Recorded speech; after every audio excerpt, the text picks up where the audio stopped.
여러분 안녕하십니까. 훈제농장 손바닥 정원의 우수리입니다. 오늘은 제 유튜브 구독자분께서 어떻게 하면 나무의 밑둥치를 굵게 키울 수 있느냐 라고 하는 질문에 따라서 이 영상을 제작하게 되었습니다. 밑둥치가 굵다라고 하는 것은 모든 나무의 수형에 적용이 됩니다. 그래서 기본이 되는 것이죠. 그 중에서도 특히 이런 보시는 바와 같이 이런 모양목 수형에 있어서는 절대적으로 필요한 조건입니다. 오늘은 제가 가지고 있는 소재 생산하는 그 노하우, 방법 이런 것들에 대해서 공개하도록 하겠습니다. 아직 여러분들이 구독 전이시라면은 지금이라도 구독과 좋아요 꼭 눌러주시기를 부탁드리고, 이것은 무료니까 부담 없이 여러분들이 눌러주실 것을 부탁드리겠습니다.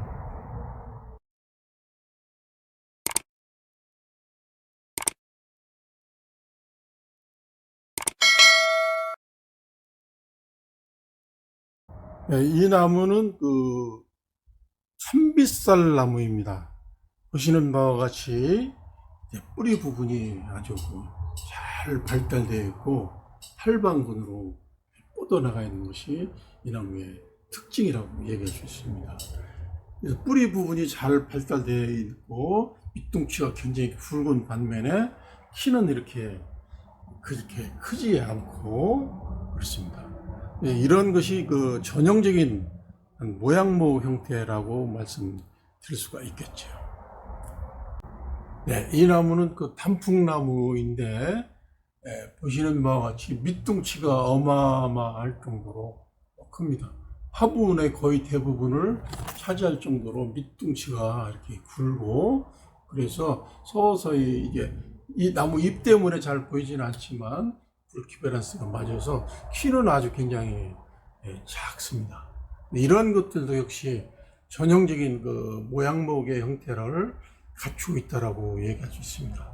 이처럼 밑둥치가 이렇게 굵다라고 하는 것은 나무의 안정감, 오래된 듯한 느낌, 고태미 이런 것들을 확보하는데 대단히 중요한 요소이기 때문에 분재에서는 아주 중요하게 여겨야 되는 가치 중에 하나입니다.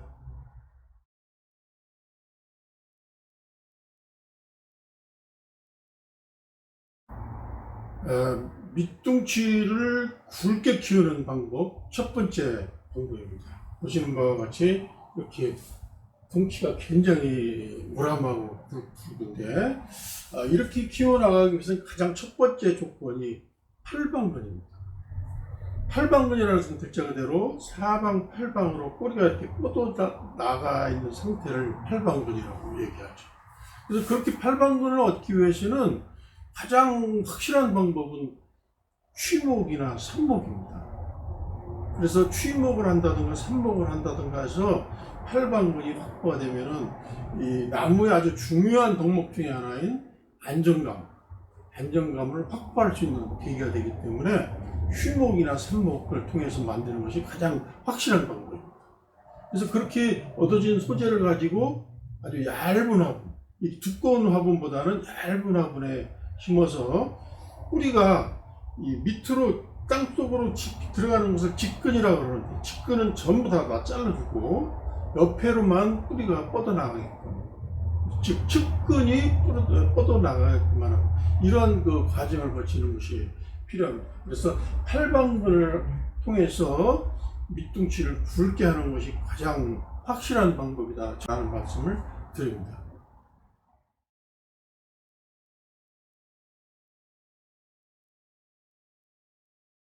나무의 밑둥치를 굵게 만드는 방법 두 번째는 희생지입니다.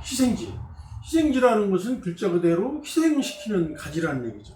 그래서 이 나무의 굵기를 굵게끔 하는 역할을 하고, 그런 다음에 필요가 없기 때문에 잘라서 버리는 것을 희생지라고 얘기하죠. 그래서 이 희생지는 이 수심 부분에다 희생지를 두는 것도 필요하겠지만, 그거보다는 옆에 있는 가지가 많이 뽑아주게 하는, 그렇게 하는 것이 훨씬 더 덩치를 굵게 하는 방법이 됩니다. 그래서 이 수심부보다는 측지에 그 희생지를 많이 만들어서 희생지가 왕성하게 자라게끔 하는 것이 필요하다. 그렇지 않고 하면은 이게 굵어지지 않아요. 밑둥치를 굵게 하기 위해서는 희생지를 필요해야 돼. 이렇게 옆에 측지에 희생지가 넣는 것이 필요하다는 말씀드리고, 어느 정도 자라고 난 다음에 이제 잘라서 버려야 되겠죠. 그때 조심해야 될 것은 상처 처리를 잘해야 됩니다. 그래서 상처, 여기도 보면은 나무들도 이렇게 밑에가 굵은 나무들은 상처를 잘라온 흔적들이 있어요. 상처 처리를 해서 전체적으로 카르수가 형성돼 가지고 아물게끔 해야 되는데, 이런 것은 이른 봄에 처리를 하고선 상처 처리제를 꼭 발라준다. 상처 처리제를 발라주지 않으면 거기가 수분이 들어가서 그 부분이 썩을 수도 있기 때문에 상처 처리를 꼭 잘해야 된다라는 말씀을 드리고, 이런 것들을 서서히 밑에서부터 희생지 뽑아서 잘라 버리고 상처 처리하고, 또 그 위에 부분에 있는 희생지를 뽑았다가 자른 다음에 또 상처 처리하고, 또 그 위에 부분 점점 밑에서부터 서서히 위로 올라가면서 희생지를 처리하면 상당히 빠른 시간 동안에 나무가 굉장히 빨리 굵어지는 효과가 나타납니다.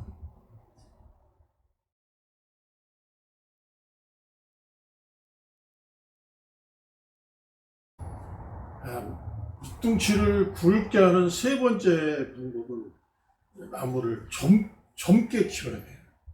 늙은 나무보다는 젊은 나무가 훨씬 더 많이 크겠죠. 그 젊다는 거와 늙었다라고 하는 것을 뭘 가지고 구분할 수 있을까요? 그것은 가지 숫자입니다. 여기 보시는 바와 같이 이런 나무들은 가지가 굉장히 많죠. 점점 오래 가면은 갈수록 가지 숫자는 많아집니다. 그만큼 이제 늙어진다는 얘기예요. 그러나 밑둥치를 굵게 하기 위해서는 나무가 늙은 상태에서는 잘 굵어지지 않아요. 그러니까 젊게 해야 됩니다. 젊게 하려면 어떻게 되느냐? 여기 가지를 가지고 왔는데, 보다시피 이 나무를 보면은 가지가 이렇게 쭉 길게 나가 있고, 옆에 또 이렇게 척지들이 이렇게 남아 있어요. 가지 숫자가 많죠. 그럼 이것을 가지 숫자를 최소화하는 거예요. 그래서 내가 필요로 하는 요런 눈, 밑에 있는 눈은 남겨놓고 위에 있는 눈들을 이렇게 잘라주는 겁니다. 그래서 여기를 이렇게 위에 있는 눈을 잘라주고, 잘라주고. 그래서 가지 숫자를 이렇게 최소화하는 거예요.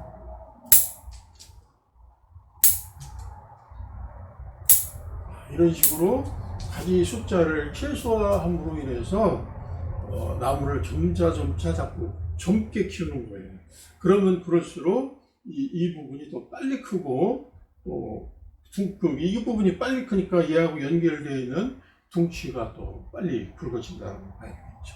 그래서 이런 것들은 매년 봄에 이렇게 정지를 해주면 좋겠고, 평상시에도 이렇게 끝부분 조금 몇 개만 남겨놓고 나머지 다 제거하는 방법, 이런 식으로 해서 나무를 점차 젊게 키워서 하면은 여러분들이 내가 원하는 밑둥치의 굵기도 커질 수 있다. 또 이런 가지를 희생지로 뽑았던 것을 가지고 젊게 하면 더 좋겠죠.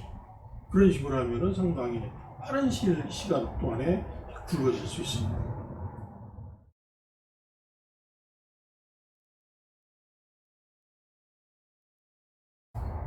나무의 밑둥치를 굵게 하는 네 번째 방법은, 나무가 가지고 있는 생리적 특성을 잘 활용해서 꽃이나 열매가 피거나 맺히지 않도록 하는 것입니다.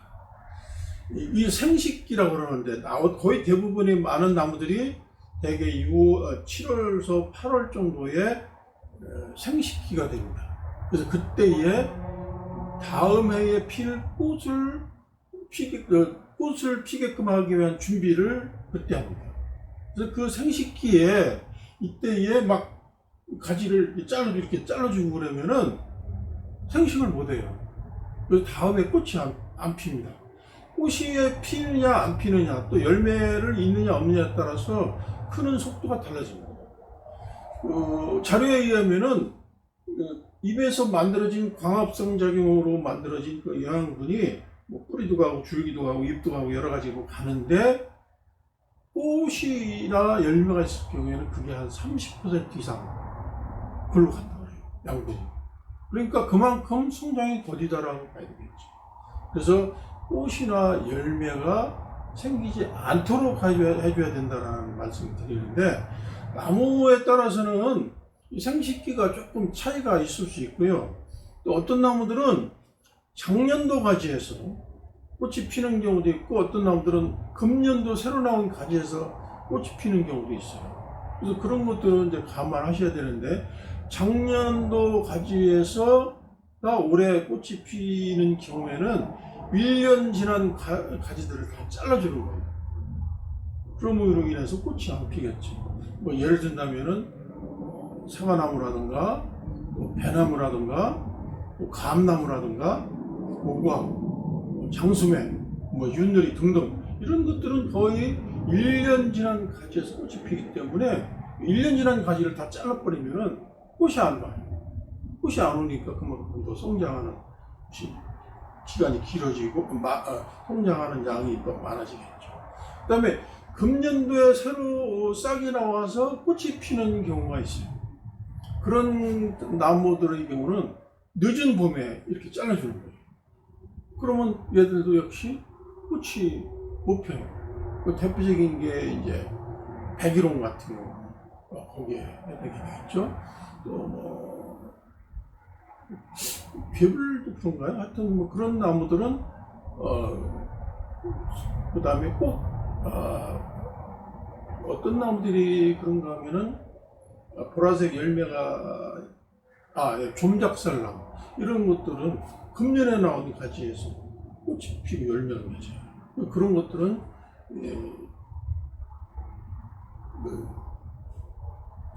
늦은 봄이나 이 초여름 정도 들어서 그때 가지들 막 잘라져요. 그렇게 하면은 거기서 꽃이나 열매가 오지 않기 때문에 그런 것들도 활용할 필요가 있고, 그 다음에 가지를 수평으로 했을 때에 꽃이나 열매가 잘 열린다는 거예요. 근데 이것을 상향지로 해놓으면은 꽃이나 열매가 잘 오지 않아요.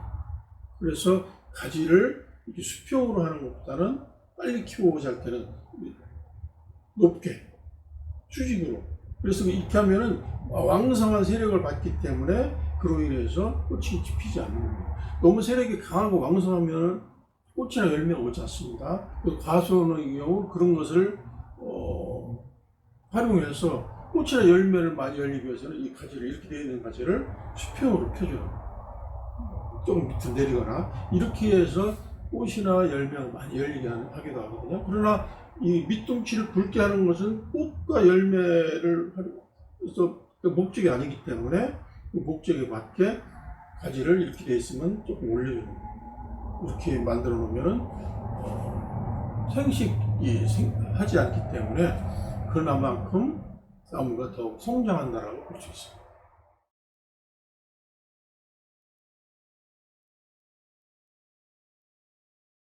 밑둥치를 굵게 키우는 5번째 방법입니다. 그것은 물과 거름이 되겠습니다.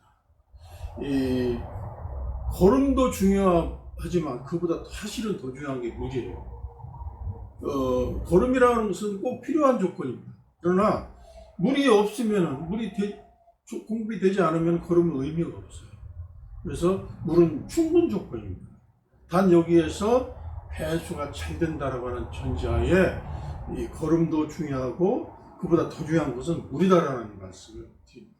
그래서 대개 봄에는 나무가 이 신장기예요. 즉 키가 크는 시기입니다. 또 거기에 필요하고, 그 다음에 가을은 나무들이 충실기라고 그래가지고 굵어지는 그런 시기입니다. 그래서 봄에는 거름을 질소 성분이 많이 들어가 있는 거름을 주는 것이 좋습니다. 질소 성분이 봄거름에 좋고, 가을 거름에는 질소보다는 민산이나 카리 성분 이런 것들이 많은 거름을 주는 것이 좋습니다. 그래서 그 성분이 어떠냐, 거름의 성분이 어떤 것이 많느냐 적으냐 이런 것을 여러분들이 구분하기 어려울 것 같은데, 제가 제작한 영상에 그런 것들이 나와 있어요. 그래서 그런 것들도 한번 참고하실 필요가 있겠고, 그 다음에 이 자료를 보면은 봄거름보다는 가을 거름이 더 중요하다라고 해요. 그래서 봄거름의 약 1.5배 정도를 가을 거름에 이렇게 주는 것, 이런 것도 하나의 방법이 됩니다. 그래서 물과 거름을 잘 적절하게 잘 주는 것, 이런 것도 굉장히 밑둥치를 굵게 하는 방법 중에 하나라고 얘기할 수 있습니다.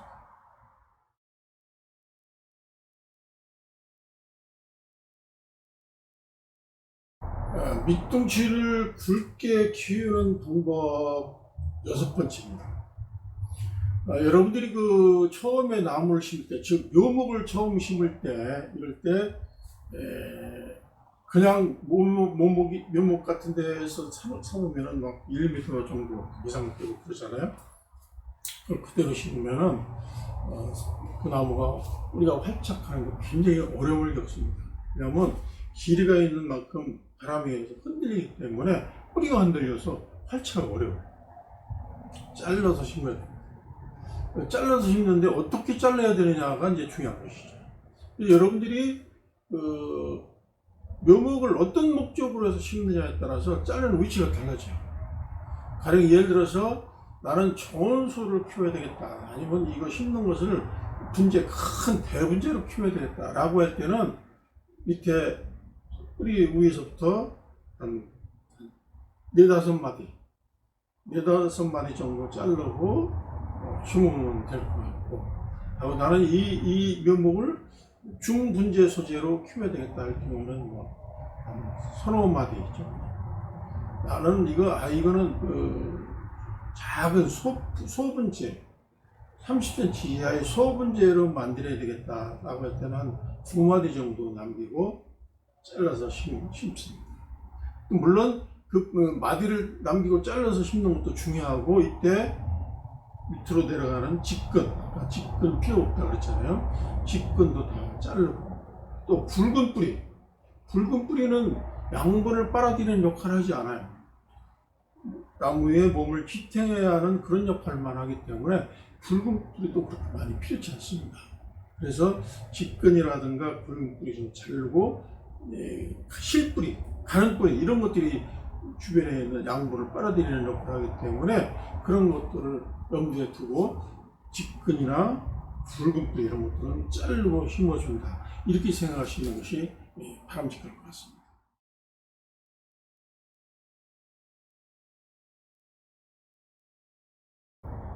밑둥치를 굵게 키우는 7번째 방법입니다. 소재를 키워 나가시는 분들이 2가지 유형이 있어요. 첫 번째 유형은 이 줄기에 철사를 감아서 구부려 가지고서는 키워 나가는 유형. 또 다른 유형은 그렇게 하지 않고 쭉 나무를 키운 다음에 자르고 자르는 밑자리에서 새로운 싹이 나오면 그것도 쭉 키웠다가 또 자르고, 또 키웠다 또 자르고, 즉 계속 이렇게 자르고 키우고 하는 그런 그 과정을 거쳐서 이렇게 곡을 넣는 그런 형태의 2가지 유형이라고 봐지는데, 철사로다가 곡을 넣어서 했을 경우에는 이 곡의 마디가 굉장히 길어질 수밖에 없어요. 그래서 상당히 자연스러운 맛이 나지 않고 인위적인 맛이 난다. 그렇기 때문에 특히 잡목류는 특히 말할 것도 없습니다. 송백류도 마찬가지지만 잡목류는 그렇게 하면은 재미있고 좋은 소재가 나오기 어렵다는 말씀을 드리고, 가위로다가 쭉 키운 다음에 자르고 또 다시 나오는 것을 새로 쭉 키워서 자르고 또 쭉 키워서 자르고, 이렇게 하는 것이 굵기, 밑에서부터 서서히 굵기 밸런스가 맞게 한다고 하는 측면에서도 굉장히 유리하고 자연스러운 목이 만들어집니다. 지금 여기에다 보다시피 이런 나무들도 밑에서부터 서서히 굵기 변해서 이렇게 맞아서 됐잖아요. 이런 것은 철사각으로는 거의 없는 얘기입니다. 그래서 키우고 자르고 키우고 자르고 키우고 자르고 이런 형태로다가 하였을 때 이렇게 밑둥치가 굵은 그런 소재가 만들어진다는 걸 말씀드릴 수 있습니다. 나무를 키우는 방식은 어떠한 목적이냐에 따라서 다양하게 많이 있을 수 있습니다. 밑둥치를 굵게 키울 것이냐, 아니면 키가 크게, 아니면 작게 키우느냐, 또 정원수로 키울 거냐, 특수목이냐, 분재 소재에서 이렇게 커다란 대분재냐, 아니면 작은 소분재냐, 아니면 그보다 더 작은 두분재냐 등등에 따라서 나무는 키우는 목적이 무엇이냐에 따라서 키우는 방식이 달라지기 때문에 아무런 그 사전 지식이나 목적 없이 나무를 키운다라는 것은 매우 무모한 것입니다. 그런 것을 예방하기 위해서는 사전에 충분한 지식, 또 경험 이런 걸 바탕으로 해서 출발해도 결코 늦지 않습니다. 오늘은 나무의 밑둥치를 굵게 키우는 방법에 대해서 알아봤습니다. 여러분들 중에서 혹시 궁금한 사항이나 질문 사항이 있을 경우에 댓글로 남겨주시기 바랍니다. 제가 아는 범위 내에서 최선을 다해서 답변을 올리도록 하겠습니다. 이 영상이 여러분들에게 도움이 되었다면 구독과 좋아요 꼭 눌러주실 것을 부탁합니다. 좀 더 유익하고 나은 영상을 제작해서 여러분들을 찾아뵙도록 하겠습니다. 지금까지 시청해 주신 여러분 대단히 감사합니다.